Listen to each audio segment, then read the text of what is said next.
सभी श्रोतागण बड़े ध्यान पूर्वक मग्नता के साथ श्री राम कथा का श्रवण कर रहे हैं। ये प्रसंग अरण्य कांड से प्रभु श्री राम अत्रि मुनि के आश्रम में जब पहुंचते हैं, अत्रि जी अत्यंत प्रसन्न हो जाते हैं, पुलकित हो जाते हैं। उसी प्रकार से होते हैं जैसे किसी भूखे को भोजन मिल गया हो, कोई बहुत दिनों से प्यासा हो और उसे पानी की कुछ बूंदें मिल गई। ऐसा है कि सृष्टि में कई वर्षों तक लगातार अकाल पड़ा हो और कहीं से थोड़ा पानी की बूंदें गिर गई हों। इस तरह से उनके हृदय में उद्गार उत्पन्न हो।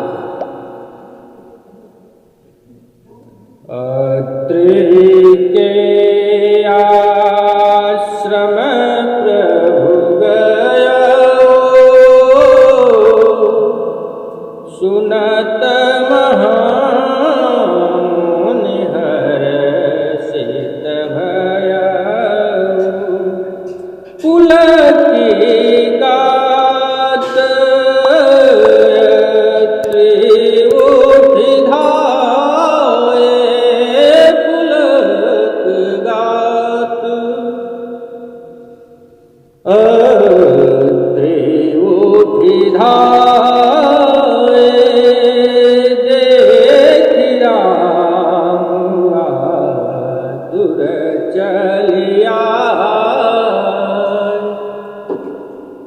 राम को देखकर बिल्कुल आतुर हो जाते हैं।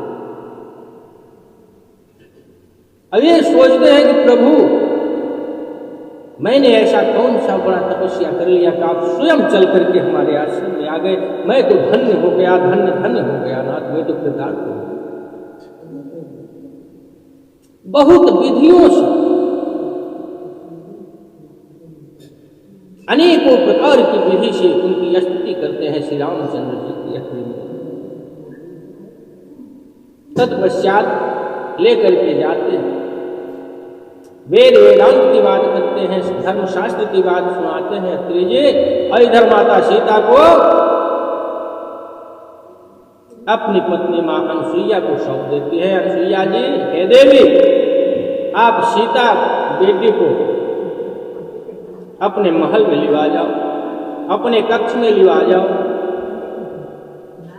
और उस कक्ष में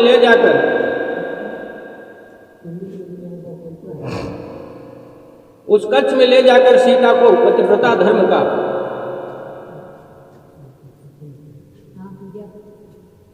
जो भी गुण है वो सब बतला दो। मां अनसुईया को जब सीता जी देखती हैं, इतना भाव विभोर हो जाती है कि पूछना ही नहीं, जैसे अपनी मां को ही पा गई। क्योंकि कई दिवसों से वन में गई थी, मां से मुलाकात नहीं हुई थी। तो सीता जी जब मां अनसुईया से मिली तो जैसे अपनी मां से मिल गई हो, इस तरह से भाव विभोर हो गई। और अनसुईया ने सीता को एकदम अपनी पुत्री के समान समझ लिया।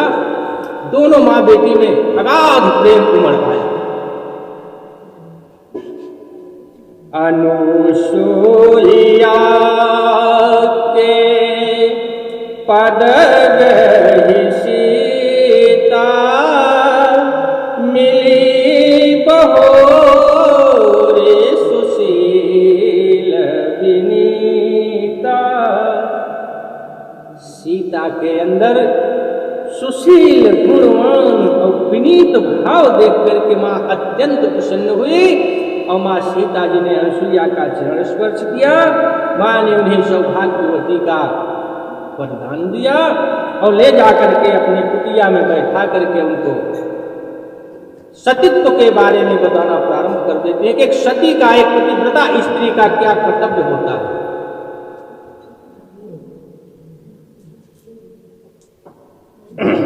क्या बताती है मां अनसुईया माता सीता से। मां अनसुईया कहती हैं, सीते तुम तो जगत जननी हो, ये मेरे स्वामी मुझे पहले बता चुके हैं। माँ सीता कहती है, नहीं माँ, आप इस सृष्टि की सर्वश्रेष्ठ पतिव्रता नारी हैं, ये मेरे स्वामी मुझे बता दिए हैं। क्योंकि चित्रकूट के अंदर मंदाकिनी गंगा को प्रकट करना केवल आपके ही वश में था और किसी के वश में नहीं। जब हमने मंदाकिनी पर गई तो मेरे प्रभु मुझे वहां का सारा महिमा वर्णन किया, और उस महिमा में सबसे ज्यादा आपका वर्णन। इसलिए माँ, मैं आपसे विनम्र निवेदन करती हूँ, आग्रह करती हूँ कि मुझे अपनी बेटी समझ करके मुझे पतिव्रता धर्म का पालन कैसे होता है, इसका क्या कर्तव्य होता है, मुझे बतलाओ। माँ अनसुईया बतलाती हैं, मात पिता भ्राता हितकारी, मात पिता भ्राता हितकारी, मिता प्रद सब सुन राजकुमारी। मां अनसुईया कहते हैं, हे पुत्रे, हे राजकुमारी सीते, माता पिता भाई ये सब आप और मित्र जो होते हैं, ये आपके मित्रों व्यवहार करने वाले होते हैं, ये कभी आपका अहित नहीं सोच सकते, ये हमेशा आपका हित ही करेंगे। लेकिन इनकी एक सीमा रेखा होती है, उस सीमा से आगे नहीं जा सकते। माता पिता भाई मित्र जो भी होते हैं, उनका एक सीमा निर्धारित होता है, तुम्हें इससे आगे नहीं बढ़ना। वो अपनी सीमा के अंदर ही रहते हैं।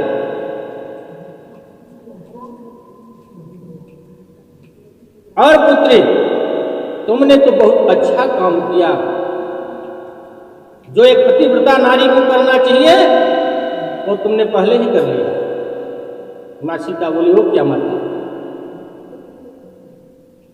कहे, जब इंसान के ऊपर कभी विपत्ति आती है,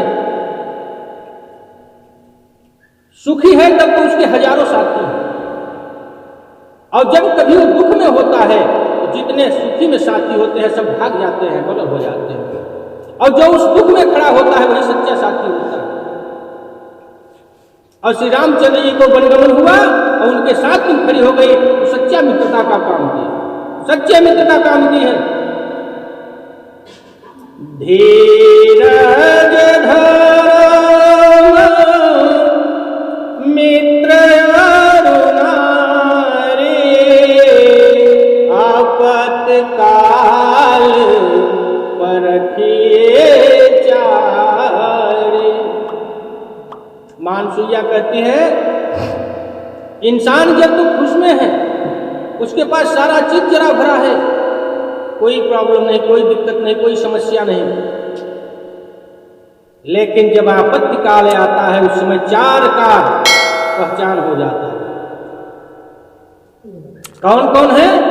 पहला धीरज, हम कितने बड़े धैर्यवान हैं, कितनी सहन शक्ति हमारे अंदर है, मैं कितने बड़े कष्ट को झेल सकता हूं, वो होता है धीरज।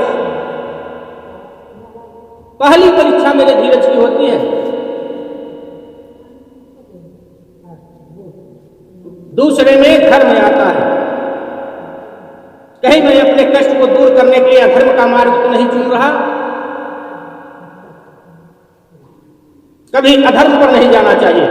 सत्य परेशान होता है पर पराजित नहीं होता है। बात कान खोल करके आप सब श्रोतागण सुन लीजिए आज से। अधर्म कार्य मत कीजिएगा। और दूसरा मेरा क्या होता है? पहला धीरज, दूसरा धर्म का परीक्षा होता है। कब? जब मेरे ऊपर आपत्ति विपत्ति आती है। तीसरे में आते हैं मित्र।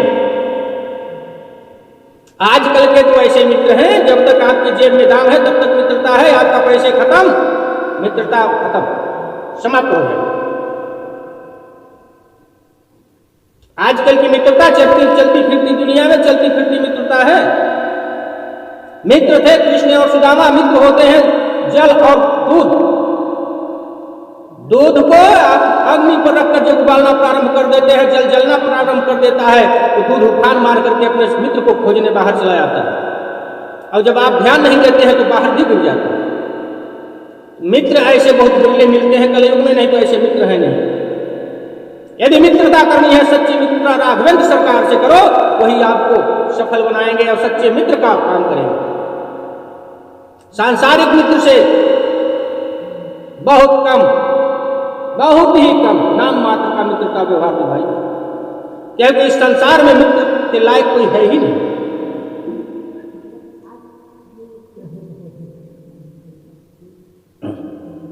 धीरज धर्म मित्र। चौथे में आती है नारी। मेरी कथा बहुत दूर दूर चलती है, मैं देख रहा हूं आजकल की नारियों की क्या प्रवृत्ति हो गई है। जब पति के पास पैसे हैं, पति का कद्र करती हैं, पति का सम्मान करती हैं, पैसे नहीं उसका सम्मान ही नहीं करती। बिगड़ने पर पत्नी भी साथ छोड़ दे, वो पत्नी पतिव्रता नहीं हो सकती। वो उल्टा हो सकती है लेकिन पतिव्रता नहीं हो सकती। पति कितना भी खराब हो लेकिन पत्नी के लिए पूजनीय होना चाहिए, ये पतिव्रता का है।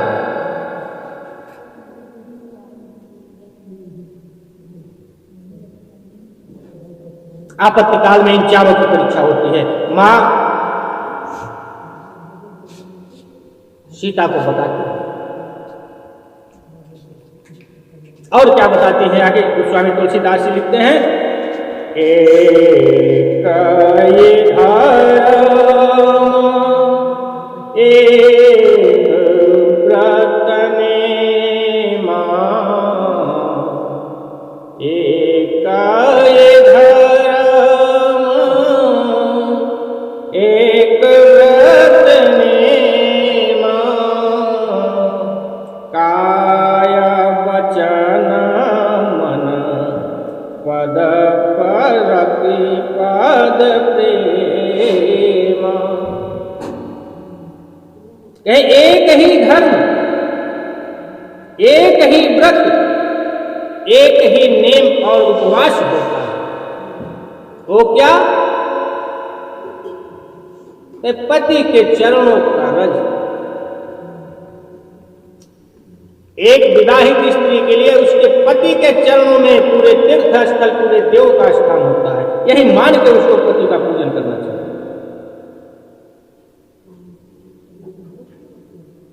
और बताती हैं कि जो पतिव्रता स्त्री नहीं है, अपने पति के रहते हुए दूसरे मर्दों के साथ रति क्रीड़ा करती है, उसकी क्या गति होती है आगे बताते हैं। जगपति व्रता चार विधि वेद पुराण संत जब करई। कहें जगपति व्रता चार विधि कहई, वेद पुराण संत सब कहई। चार विधि की पतिव्रता होती है। उन चार विधि में कौन कौन सी पतिव्रता है? एक पतिव्रता होती है जो कि संसार के हर पुरुष के अंदर पितृ और भातृ संबंध देखते हैं।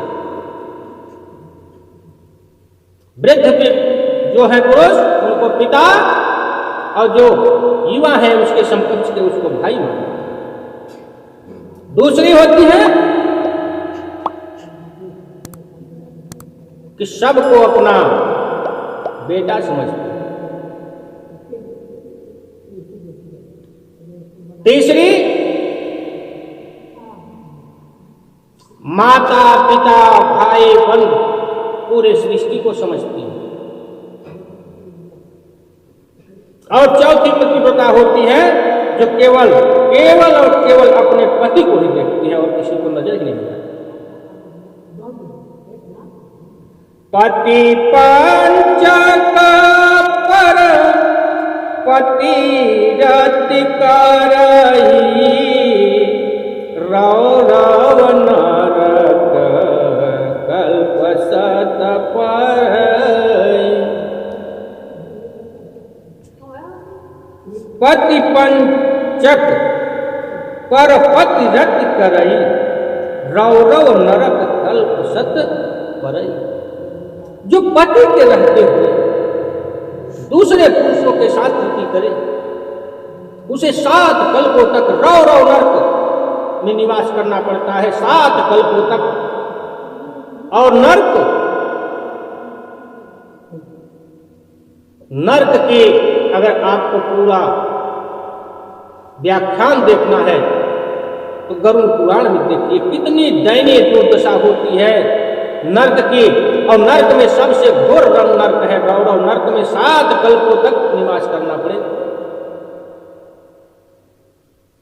इसलिए विनम्र निवेदन है आप सभी से कि कभी ऐसा दिमाग में भी मत लाइए। लेकिन आजकल की नारियां मर्यादा को घर के तिजोरी में बंद करके हैं। मर्यादा नहीं है, कहती है मुझे आजादी है। अरे सनातन संस्कृति को मानो, सनातन संस्कृति हमारी, ये विरासत जो है इसे डुबो मत, इसको बचा कर रखो। पति प्रतिकूल जन्म जहाँ जाए विधवा होई पाए तरुणाए। और क्या कहते हैं, जो पति के वचनों का पालन नहीं करती, पति के हर बातों को काट देती है, तुरंत उसके आज्ञा का अवहेलना करती है, ऐसी स्त्री मरणोपरांत कहीं भी जन्म लेती है तो खरी जवानी में विधवा हो जाती है। और एक बार नहीं, बार बार विधवा होती है। वह ऐसी स्त्रियां जवानी में ही विधवा हो जाती हैं जो अपने पति का अवहेलना करती है, उसके आज्ञा का पालन नहीं करती। कथा तो बड़ी लंबी है, ये कथा पूरे एक दिन से भी ज्यादा चलती है, लेकिन समय कम है। पिछली कथा बहुत लंबा समय तक चल गई, इसलिए इसको वहीं पे, ये कथा यहीं पे रहेगी। अब कल की कथा आगे शूर्पणखा नक्की का आप लोगों के सामने प्रस्तुत किया जाएगा। पंचवटी से कहानी प्रारंभ